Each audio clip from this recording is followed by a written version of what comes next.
بسم الله الرحمن الرحیم. مرتض په دې باندې بحث کوو څنګه په نوډ جی اس کې یو سرور جوړ کړو. نوډ جی اس عموما موږ د جاوا سکرپټ کوډ باندې رن کوو، یعنې د جاوا سکرپټ کوډ کمپایل کوي و ماشین کوډ ته چې هغه اسمبلی لنګویج نه کمپایل کوي، یعنې ډایرکټ ماشین کوډ کمپایل کوي. څنګه کولی شو موږ تاسې همیشه د نوډ جی اس د باکینډ لپاره کاروو، یعنې د یو پیج د باکینډ لپاره کاروو. کله چې موږ تاسې په یو ویب سایټ کې یو براوزر کې یو پیج نوم یا ادرس یا پر لینک کلیک کوو، نو دا یو ریکویسټ دی چې سرور ته لیږل کېږي. کله چې دغه ریکویسټ سرور ته ځي، سرور کې نوډ جی اس دا کار کوي چې موږ ته سرورونه کریټوي. نوډ جی اس دغه ریکویسټ څېړي چې دا اوس کوم ډول ریکویسټ دی، ګیټ ریکویسټ دی، پوسټ ریکویسټ دی، د دې ډول څنګه دی. که چېرې دا ریکویسټ ګیټ ریکویسټ وي، نوډ جی اس د دې ریسپانس ورکوي، یعنې جواب ورکوي چې هغه به خپله یا د ایچ ټي ایم ایل یو پیج به وي چې په هغه کې به کانټینټس وي، ایمیجز به وي، اډیو، ویډیو، سی اس اس فایلونه دي، همداسې ډیزاین دي، سټایلونه دي، چې دا به موجود وي چې دغه ریسپانس د نوډ جی اس لخوا ورکول کېږي. خپله دغه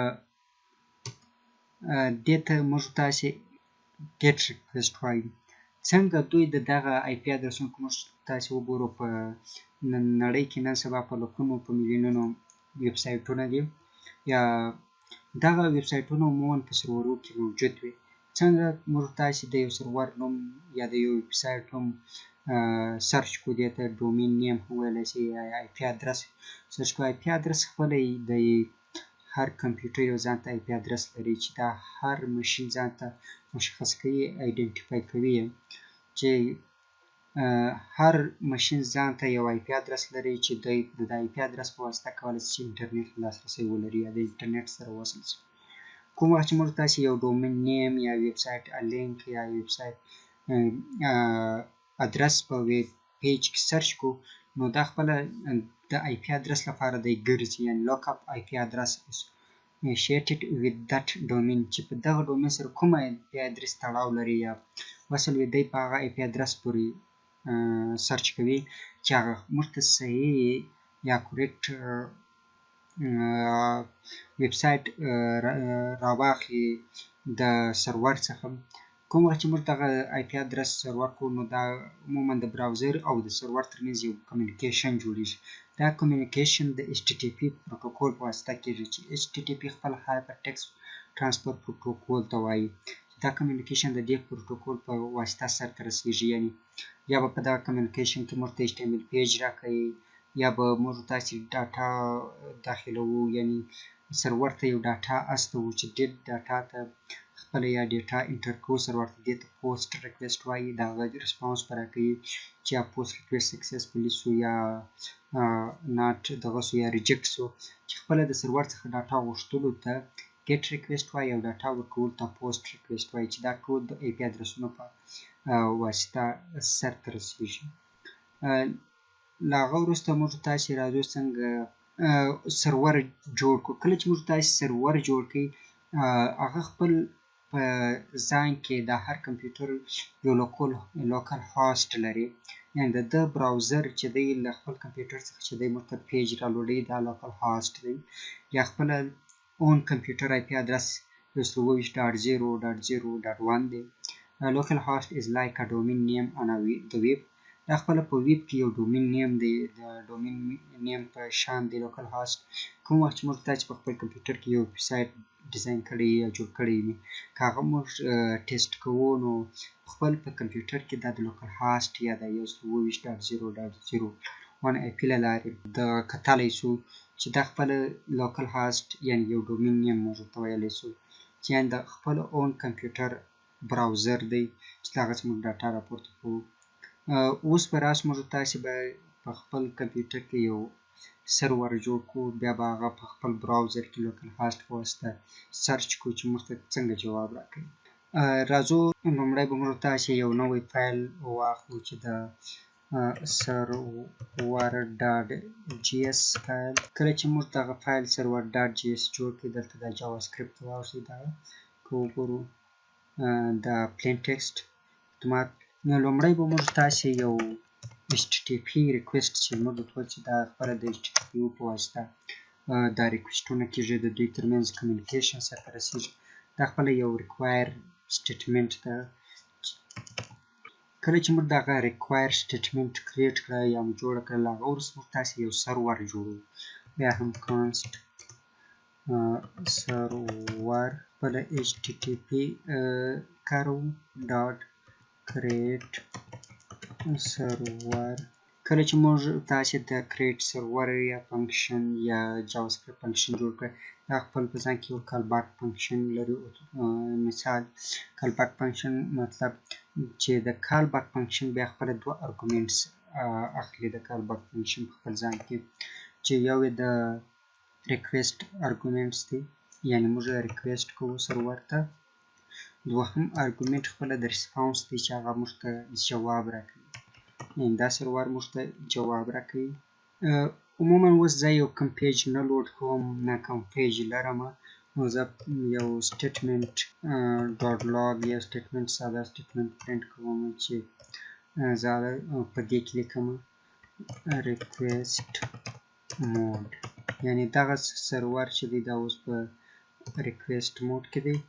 له هغه وروسته کله چې ما سرور کریټ کړي نو دا سرور خامخا یو براوزر ته دی لیسنینګ کوي یعنی ورنیسي کوم ریکویسټ د کوم براوزر په کوم آی پی ادرس باندې ما ته راځي یعنی دی لیسنینګ کوي دا سرور نو لیکم سرور ډاټ لیسن که موږ وګورو که چیرې دا ګو لایو ته دغه ته راسو کلیک ټو رن لایو سرور که چیرې موږ دغه سرور رن کړو یا دا رن نه کړو نو زما خپل د کمپیوټر لوکل هاسټ ادرس پورټ ادرس چې دی هغه 15500 دی او اکثره کمپیوټران د 3000 راځي چې پر دغه هاسټ یا پر دغه پورټ ادرس موږ ریکویسټ کوو دا ریکویسټ چې دا لوکل هاسټ څخه کوو یعنی که چیرې لوکل هاسټ موجود نه وي بیا موږ تاسې کولی شو چې دا هغه بل کمپیوټر آی پی ادرس ورته مشخص کړو یا دا سرور آی پی ادرس ورته مشخص کړو دا خپله بیا هم یو کال باک فنکشن لري چې دغه کال باک فنکشن کوم ارګومنټ نه لري په دغه کال باک فنکشن کې بیا هم موږ تاسې کوم سټیټمنټ یا کوم پیج نه لوډ کوو نو موږ تاسې بیا هم یو ساده سټیټمنټ پرنټ کوو چې صرف موږ تاسې دومره داسې چې څنګه د سرور کریټ کېږي او څنګه دی کار کوي listening for request on port 550 یعنی دغه پورټ ادرس باندې موږ ریکویسټ کوو دا لومړی موږ دلته رالو یو ریکوایر سټیټمنټ واسطه یعنی موږ د کمیونیکیشن د HTTP پروتوکول په واسطه صورت نیسي هغه وروسته موږ یو سرور کریټ کوي چې خپل دا سرور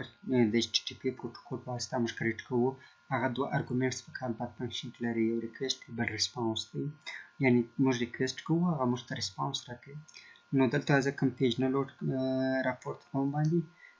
نو یو سټیټمنټ ورته پرنټ کوم دوهم دا سرور خپله د یو پورټ او د یوې آی پي ادرس له لارې د لیسنینګ کوي یعنې د کوم پورټ باندې ماته دا ریکویسټ کېږي او په کوم آی پي کېږي آی پي موږ تاسې خپل د کمپیوټر لوکل کمپیوټر استعمالوو چې لوکل هاسټ دی او پورټ یې 15500 دی چې د ځینو کمپیوټرانو 3000 یې عموما دا هم یو ریکویسټ دی چې دغه کېږي زه به لومړی راسم دا موږ پروګرام به رن کړم کوم ایرر راوړي console is not defined اوکې دغه console سپیلینګ غلط شوی دی نو په دغه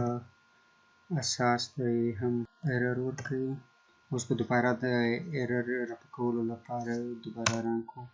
که وګورو زموږ ستاسې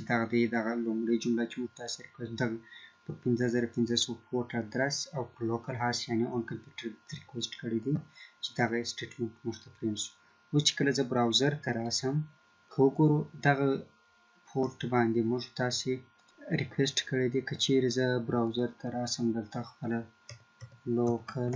هاسټ کولن 15500 که وګورو دغه لوکل هاسټ 15500 دا که زه انټر ووم دلته ټیب سرچ کوي دلته دا د ریکویسټ موډ راغی دا ریکویسټ موډ ځکه چې موږ هلته په براوزر کې پر لوکل هاست 15500 پورټ باندې ریکویسټ وکړئ، نو موږ ته کوم پیج لوډ نه کوي، ځکه موږ کوم پیج نه دی ورکړی، یوازې دغه سټیټمنټ دی موږ لوډ کړی. چې دا سټیټمنټ دغه console dot log request mode دا سټیټمنټ چې موږ ته لوډ کړی چې لاندې په ټرمینل کې ښکاري. نو دغه اوس موږ ستاسې د سرور کریټ کولو هغه طریقه په نوټ جي اس کې. له دې وروسته به موږ تاسې په دې باندې پیجونه لوډ کوو. راتلونکي ویډیو کې خپله به انشاءالله په ایکسپریس جي اس باندې بحث وکړو، او همداشان به یو پیج هوم پیج دا HTTP ریکویسټ باندې به کوو، ګیټ ریکویسټ به کوو، او موږ ته یو HTML پیج لوډ کوي. تر بیا ښه.